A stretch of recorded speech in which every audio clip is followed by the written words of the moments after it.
Magandang araw po sa inyo, mga minamahal kong kababayan.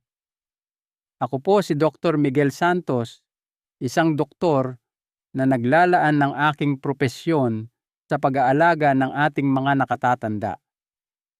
Sa loob ng maraming taon, nasaksihan ko kung paano ang maliliit na pagbabago sa araw-araw na pamumuhay ay maaaring magdulot ng malaking pagkakaiba sa kalusugan at kalidad ng buhay, lalo na kapag tayo ay nasa edad papataas. Ngayon, nais kong pag-usapan natin ang isang napakahalagang paksa, ang ating almusal. Marahil ito ang pinaka-ordinaryong bahagi ng ating araw, ngunit maniwala po kayo, ang laman ng inyong plato sa umaga ay maaaring maging sanhi ng pagtaas ng inyong tsansa sa sakit sa puso, paghina ng memorya, at talamak na pamamaga o chronic inflammation. Hindi po ito hula-hula lamang. Ito ay suportado ng isang pangmatagalang pag-aaral na inilathala sa Journal of the American Geriatric Society. Ang mas nakakabahala ay marami sa mga pagkaing ito na itinuturing nating paborito at pangkaraniwan ay araw-araw na inihahain sa hapagkainan ng ating mga senior. Lingid sa ating kaalaman, ang mga ito ay nagtatago ng malalaking panganib sa kalusugan tulad ng biglaang pagtaas ng blood sugar, hirap sa panunaw at malabong pag-iisip. Mayroon pa ngang isang sikat na pagkain na itinuturing na pangdieta na naiugnay sa pagkasira ng pag-iisip at pagkawala ng mahahalagang mineral sa katawan. Ibubunyag natin iyan mamaya.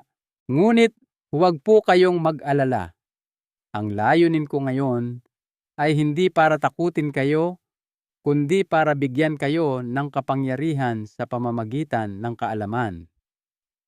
Sa gabay na ito, ituturo ko kung anong 3 pagkain sa almusal ang dapat ninyong iwasan at kung anong 3 pagkain naman ang dapat ninyong yakapin upang suportahan ang kalusugan ng inyong puso, utak, mga buto, at bigyan kayo ng walang kapantay na enerhiya.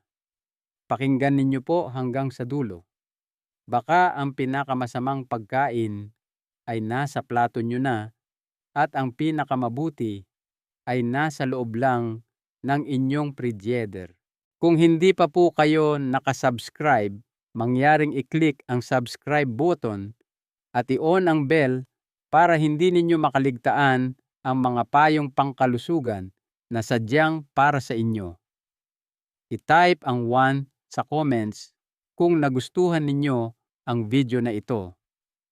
Kung hindi naman i-type ang 0 para sabihin sa akin kung paano ko pa mapapabuti ang aking mga materyales.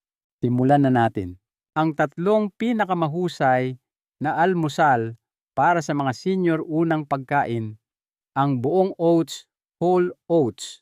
Para sa isang senior na naglalakbay sa masalimuot na yugto ng pagtanda, ang bawat pagkain ay higit pa sa pampawi ng gutom. Ito ay isang pagkakataon para sa isang tahimik ngunit epektibong ritual ng pag-aalaga sa sarili.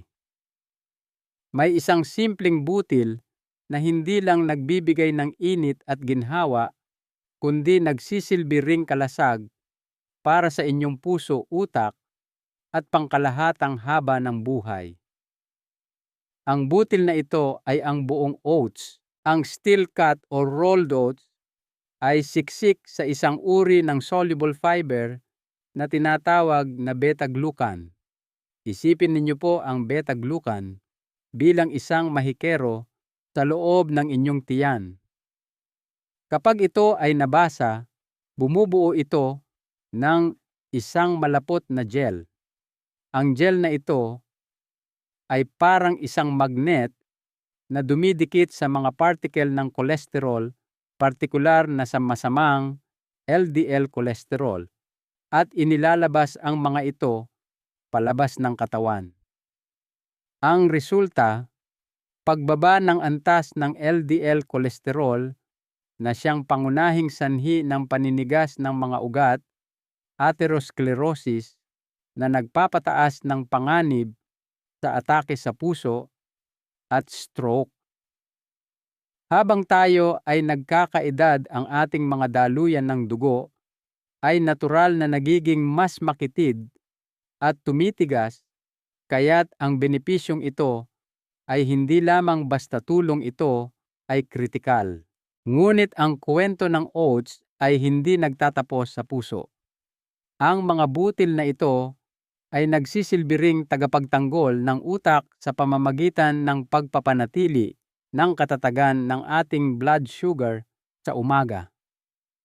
Ang biglaang pagtaas at pagbaba ng blood sugar na karaniwang dulot ng matatamis na pagkain ay hindi lang nagdudulot ng pagkapagod.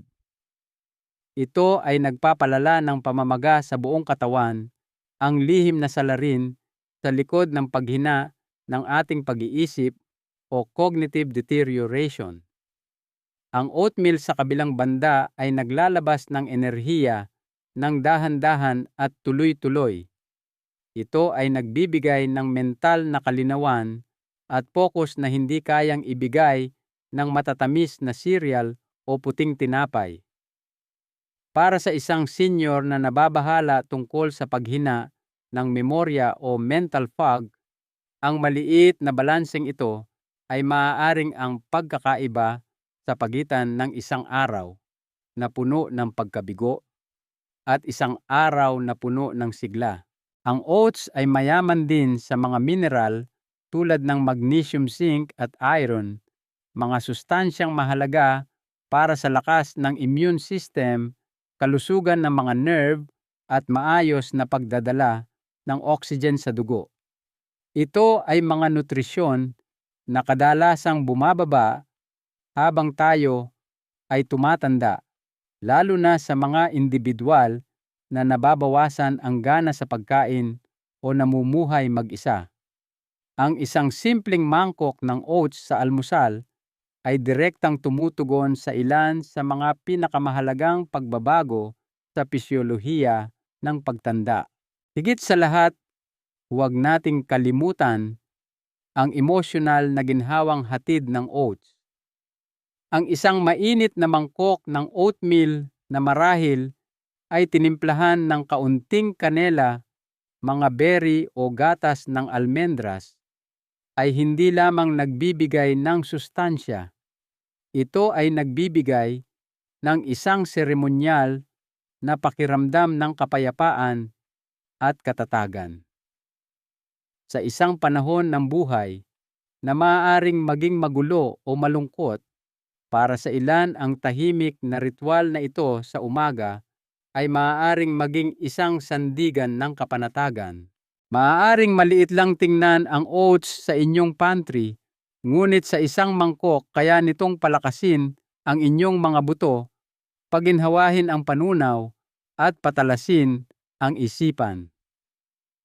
Ipinapakita ng mga pag-aaral mula sa mga institusyon tulad ng Harvard at Tufts University na ang mga taong regular na kumakain ng oats ay may posibilidad na mamuhay ng mas mahaba at mas malusog. Ngayon, paano kung ang susunod ninyong pagkain ay hindi lang po protekta sa inyong puso, kundi pananatilihin din ang linaw ng inyong paningin at talas ng memorya?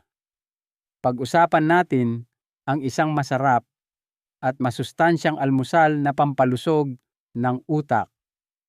Mangyaring mag-iwan ng komento kung kayo ay nanonood pa rin at nakikitang kapaki-pakinabang ang mga kaalamang ito. Ikalawang pagkain. Ang itlog, brain food body strength. Sa isang mundong puno ng pabago-bagong payo sa nutrisyon, ang itlog ay nanatiling isang hindi natitinag na pundasyon ng almusal sa loob ng maraming henerasyon. Para sa ating mga senior, Ang simpleng pagkaing ito ay higit pa sa isang nakasanayang pagkain sa umaga.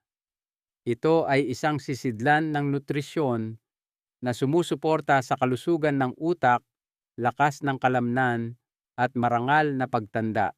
Sa kabila ng maliit na sukat nito, ang isang itlog ay naglalaman ng isang komplikadong halo ng dekalidad na protina, bitamina, at mga sangkap na pampalakas ng utak na tila sadyang idinisenyo para sa mga pangangailangan ng isang senior.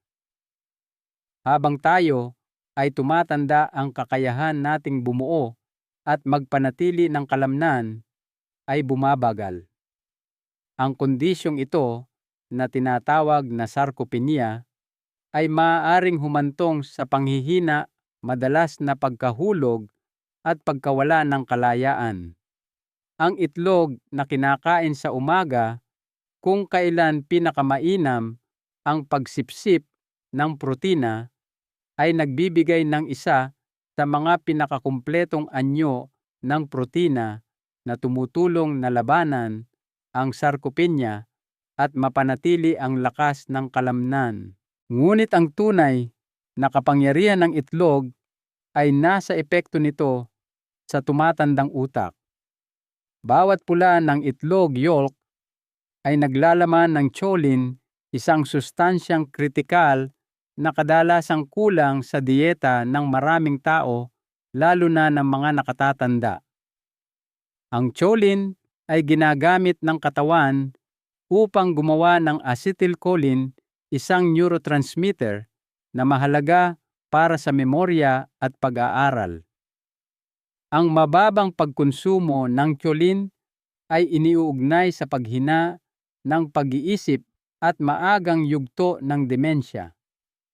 Ang pagkain ng itlog sa almusal ay hindi lamang masarap, ito ay isang aktibong hakbang upang suportahan ang mental na kalinawan, focus, at emosyonal na katatagan.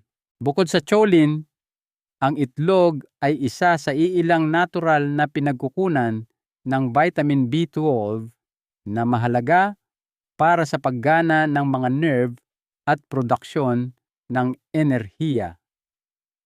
Dahil sa pagbaba ng asido sa sikmura habang nagkakaedad, maraming senior ang nagkakaroon ng kakulangan sa B12 na maaaring magdulot ng pagkapagod, problema sa balanse at paghina ng memorya.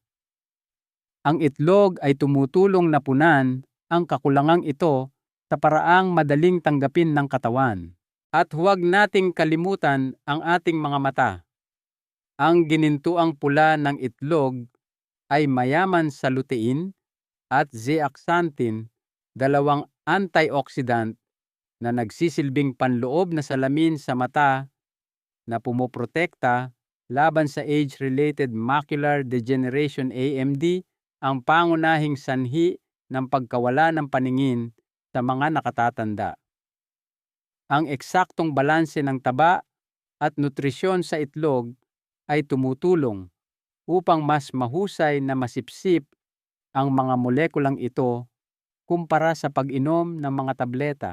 Ang pagkain ng itlog, lalo na kung nilaga, boiled o na-poach, ay isang modernong tanda ng paggalang sa sarili.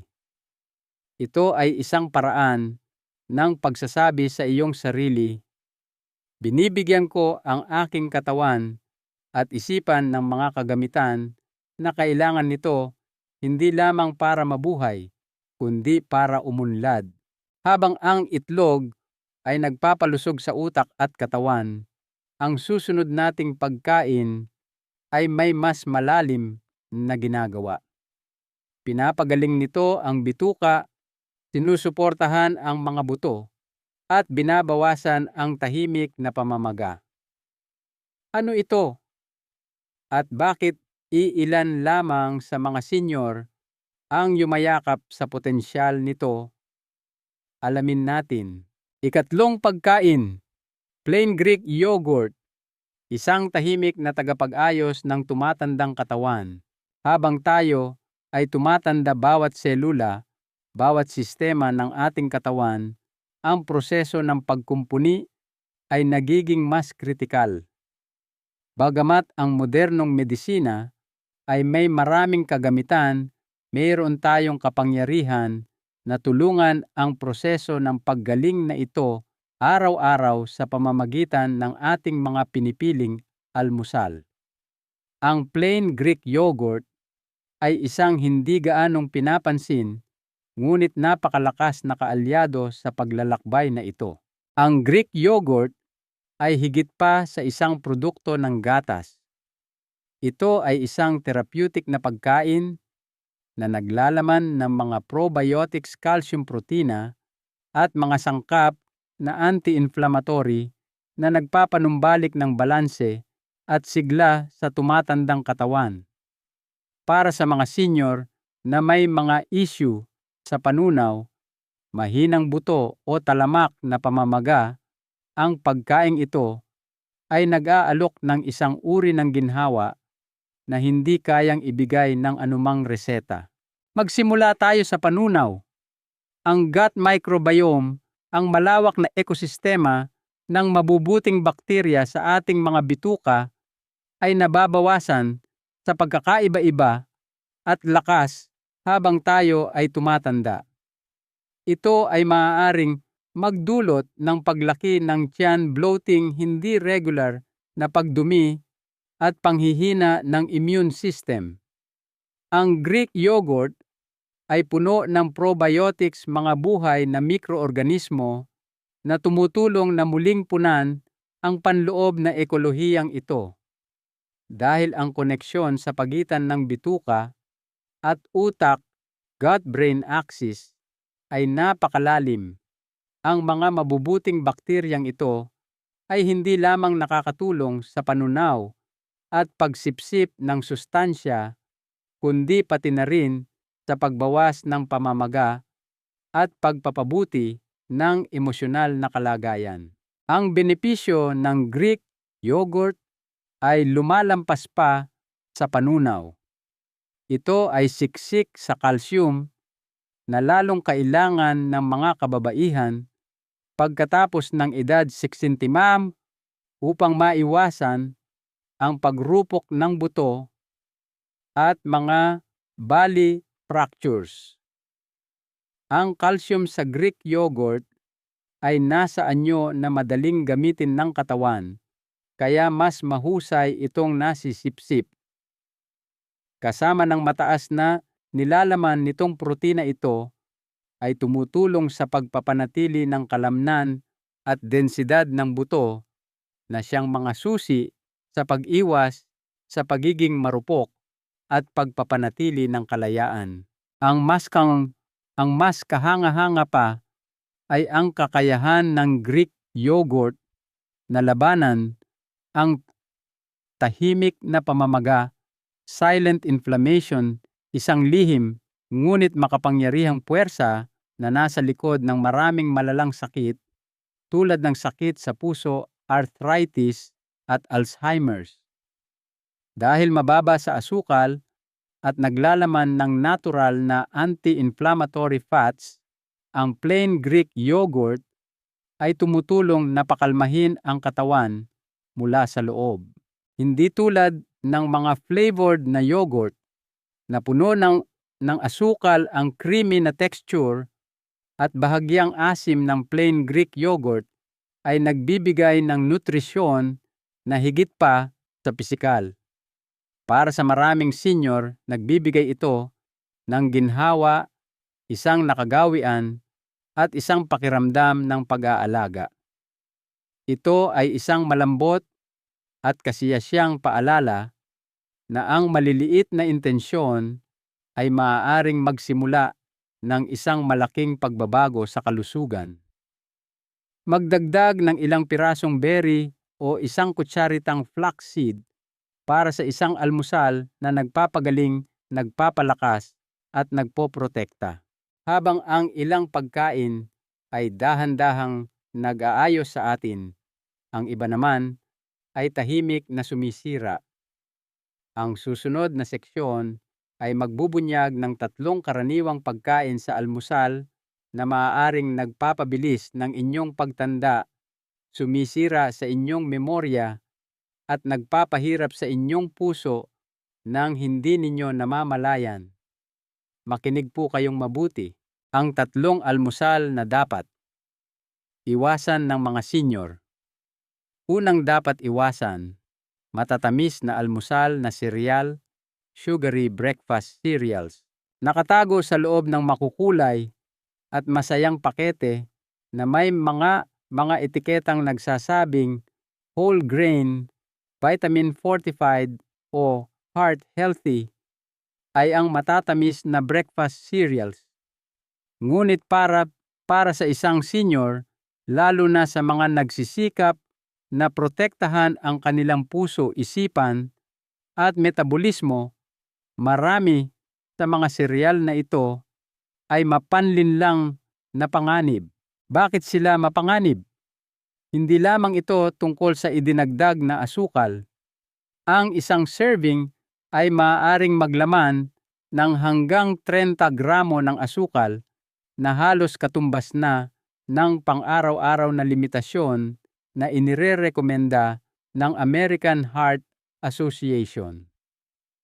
Sa loob ng tumatandang katawan, ang mabilis na daloy ng asukal mula sa mga pinrosesong carbohydrate at mga kemikal na sangkap ay lumilikha ng isang metabolic na bagyo. Mabilis na itinatapon ng asukal ang glucose sa daluyan ng dugo na nagbibigay ng isang mabilis na bugso ng enerhiya na sinusundan naman ng isang mabilis na pagbagsak. Ang resulta, pagkapagod, pagiging irritable at mas mataas na posibilidad na kumain ng labis sa hapon. Ang pinsala ay higit pa sa panandaliang pagkapagod. Ang bawat umaga na sinisimulan sa matamis na sereal ay may katumbas na presyo, isang presyong binabayaran ng tahimik, paunti-unti at personal. Ang araw-araw na pagtaas at pagbaba ng blood sugar ay nagpapahina sa insulin sensitivity na nagpapataas ng panganib sa type 2 diabetes, isang sakit na nakaaapekto sa halos 25% ng mga Amerikano na lampas sa edad 65. Ang talamak na pamamaga na dulot nito ay iniuugnay sa sakit sa puso, pananakit ng kasukasuan at mga sakit sa utak tulad ng demensya. Hinihikayat din nito ang pag-iimbak ng taba sa tiyan, abdominal fat, na metabolically active at nagpapataas ng panganib sa stroke at paghina ng pag-iisip. Sa kabila ng kanilang magaan na lasa at maliit na dami, ang mga sereal na ito ay mga nutritional fraud. Karaniwan silang mababa sa fiber, mataas sa mga sintetikong bitamina na hindi kayang sipsipin ng maayos ng katawan, at may mga pampalasa na maaaring makasira sa balanse ng ating bituka. Para sa mga senior na may mga problema sa panunaw tulad ng constipation o bloating at may mga komplikadong regimen ng gamot, ito ay maaaring magpalala pa ng sitwasyon. Mayroon ding emosyonal na epekto. Madalas na pinipili ng mga senior ang mga sereal na ito dahil sa kaginhawahan o nostalgia. Ngunit ang mga pagbagsak ng enerhiya at pagbabago ng mood na dulot nito ay maaaring magpalala ng pakiramdam ng kalungkutan at depresyon. Kapag ang iyong almusal ay tahimik na kumakalaban sa iyo, mas mahirap manatiling matalas ang isip, aktibo sa pisikal o balanse sa emosyonal. Kung kumakain ka ng dekahong sereal sa umaga, isipin kung gaano karaming asukal, lakas, katatagan, at mental na kalinawan ang iyong isinasakripisyo. Ngunit paano naman ang isa pang paboritong almusal, iyong tila pamilyar at maginhawa, ngunit maaaring sumisira sa iyong memorya at mga buto. Ang susunod nating item ay maaaring ikagulat ninyo at tiyak na nasa inyong kusina. Ikalawang dapat, iwasan ang puting tinapay, white bread. Para sa maraming nakatatanda, ang puting tinapay, maging ito man ay pandesal o sliced bread, ay isang komportableng paalala ng mga mas simpleng panahon. Madali itong nguyain, mabilis i-toast, at isang karaniwang kasama ng kape sa umaga. Ngunit sa kabila ng malambot na texture at banayad na lasa nito, ito ay malayo sa pagiging kaibigan ng ating kalusugan. Ang puting tinapay ay hindi lamang kulang sa nutrisyon. Ito ay aktibong sumisira sa mga sistema na kailangang protektahan ng mga senior. Ang puting tinapay ay gawa sa pinong harina processed flour kung saan inalis na ang fiber, bitamina at mahahalagang langis. Ang natitira ay purong starch na may mataas na glycemic index. Ibig sabihin, mabilis itong natutunaw at nagiging asukal sa katawan. Kapag kinain sa umaga, nagdudulot ito ng biglaang pagtaas ng blood glucose na pumipilit sa ating pancreas na maglabas ng maraming insulin. Ang araw-araw na pag-ulit nito ay nagpapababa ng insulin sensitivity na humahantong sa mga pagbagsak ng enerhiya, matinding pagnanasa sa pagkain, at mataas na panganib sa type 2 diabetes. Ang pinsala ay hindi lamang sa blood sugar. Ang mas nakababahala ay ang epekto nito sa utak at mga buto. Isang lumalaking bilang ng mga pag-aaral ang nag-uugnay sa mga dieta na mataas sa refined carbohydrates, sa paghina ng pag-iisip at maagang pagkawala ng memorya. Ang mekanismo ay banayad ngunit seryoso. Ang refined carbs ay nagdudulot ng mababang antas ng pamamaga sa buong katawan, kabilang na ang utak na maaaring makaapekto sa paggana ng mga neurotransmitter at memorya. Higit pa rito, ang puting tinapay ay isang kaaway ng kalusugan ng buto. Ang mataas na nilalaman nitong phytic acid ay maaaring kumapit sa mga mineral tulad ng calcium at magnesium na ginagawang mas mahirap para sa katawan na sipsipin ang mga ito. Ang pagbabang ito sa pagsipsip ng mineral ay maaaring unti-unting mag-ambag sa pagnipis ng buto, lalo na sa mga senior na may panganib na magkaroon ng osteoporosis. Mayroon ding emosyonal na epekto. Madalas na pinipili ng mga senior ang puting tinapay dahil madali itong kainin at banayad sa mga ngipin na maaaring pustiso na. Ngunit ang mismong katangiang ito ay nag-aambag sa isang pakiramdam ng kahinaan sa pisikal at emosyonal. Kapag ang pagkain ay walang sustansya, nararamdaman din natin na tayo ay walang laman. Karapat-dapat kayo sa isang almusal na nagbibigay ng lakas sa inyong utak at buto, hindi isa na nag-aalis nito. Bago tayo magpatuloy sa mga dapat kainin, pag-usapan natin ang isa pang nakasanayan sa almusal. Ito ay likido malamig at ipinagmamalaki bilang isang malusog na alternatibo. Ngunit maaari itong tahimik na nagpapabilis ng pagtanda ng inyong puso at sumisira sa inyong mga bituka. Ikatlong dapat iwasan, nakaboteng fruit juice, bottled fruit juice. Ang pagsasalin ng orange o apple juice sa isang mataas at malinis na baso ay tila isang simpleng paraan upang simulan ang araw. Mukha itong sariwa, magaan sa pakiramdam, at lasang sikat ng araw.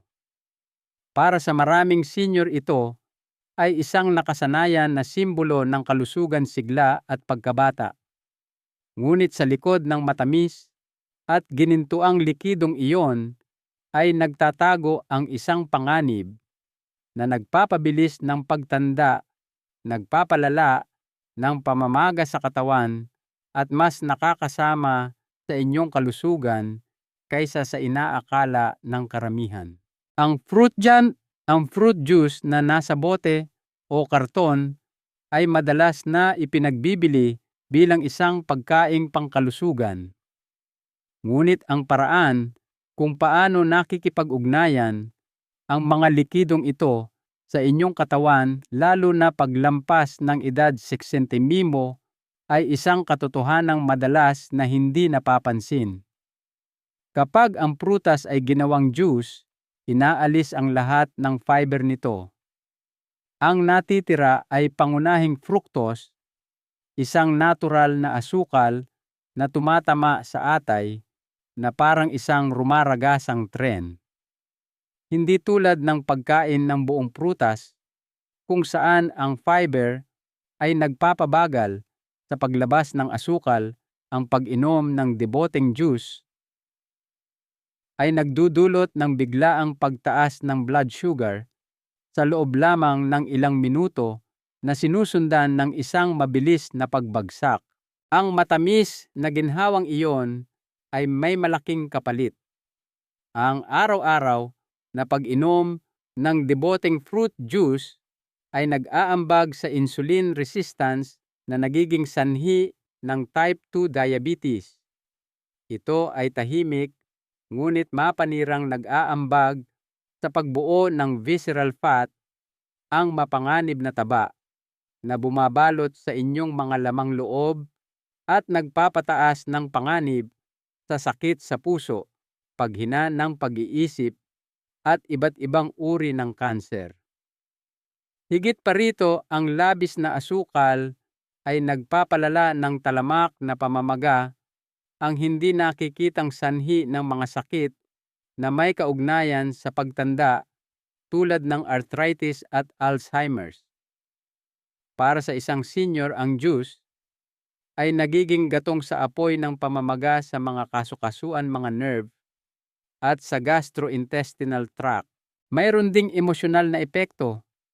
Maraming nakatatanda ang umiinom ng juice dahil sa paniniwalang ito ay isang mabuting gawain. Kaya taming kemtam at ang pakiramdam ng pagkakanulo kapag nalaman ang katotohanan ay maaaring magdulot ng kalituhan at kawalan ng tiwala. Ang juice ay komportable at pamilyar. Ngunit sa halip na magbigay ng enerhiya at kalinawan, ang kaginhawahang ito ay karaniwang nagnanakaw ng inyong pangmatagalang sigla. Ang pagkain ng buong prutas ay nagbibigay ng bitamina, fiber at kasiyahan.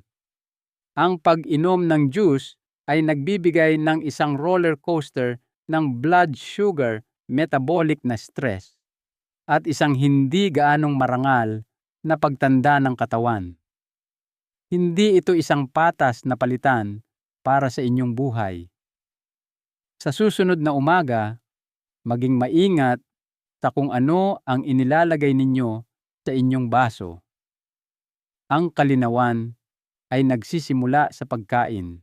Ngayong nailista na natin ang mga dapat iwasan, maaari na nating baguhin ang ating focus. Paano kung kaya nating muling itayo ang ating kalusugan, isang simpleng pagkain sa isang pagkakataon, gamit ang 3 pinakamakapangyarihang sustansya na hinahanap ng inyong katawan pagkatapos ng edad 70? Isang mas magandang umaga, isang mas matatag na ikaw. Habang tayo ay tumatanda, ang almusal ay nagiging higit pa sa pagpuno ng tiyan. Ito ay nagiging isang tahimik at sinasadyang pagkilos ng pag-aalaga. Ito ang ating unang pagpili sa bawat araw. Hindi natin madalas napapansin kung paano naaapektuhan ng mga simpleng desisyong ito ang ating lakas kalinawan ng isip at kalidad ng buhay hanggang sa tayo ay magsimulang magbigay pansin. Marahil ay kumakain na kayo ng parehong mga pagkain sa loob ng mga dekada dahil sa nakasanayan, kaginhawahan o ginhawa. Iyan po ay normal at lubos na nauunawaan. Gayunpaman, ang mga pangangailangan ng inyong katawan ngayon ay hindi nakatulad noong kayo ay 40 o 50 taong gulang. Ang tumatandang katawan ay nagsasalita ng dahan-dahan ngunit malinaw. Ito ay humihingi ng mas banayad na asukal, mas maraming fiber, mas malinis na taba, at tunay na sustansya na nagpapagaling. Ang pagpili ng almusal ay hindi kailangang maging nakakatakot o restriktibo. Ito ay isang paanyaya na gumawa ng isang tahimik na pangako sa inyong sarili tuwing umaga, isang pangako na pakainin ang inyong puso, utak at mga buto at pakalmahin ang pamamaga. Ang inyong dieta ay maaaring maging isang pabigat na nagpapabilis sa pagtanda o isang magaang puwersa na nagpapalakas sa inyo. Alisin sa inyong plato ang mga bagay na nagiiwan sa inyong pakiramdam na matamlay, malabo ang isip o hindi komportable. Ang ilang mga tradisyon ay idinisenyo upang magwakas.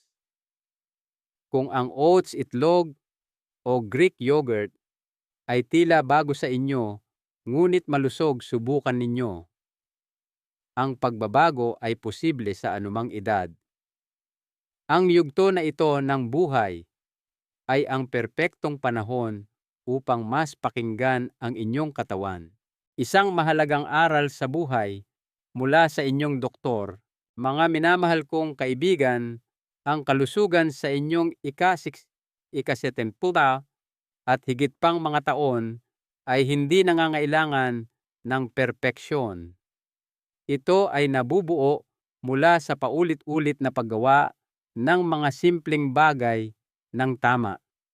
Ang isang pagbabago sa umaga ay maaaring magdulot ng mas malinaw na pag-iisip, mas matatag na hakbang at mas masayang puso.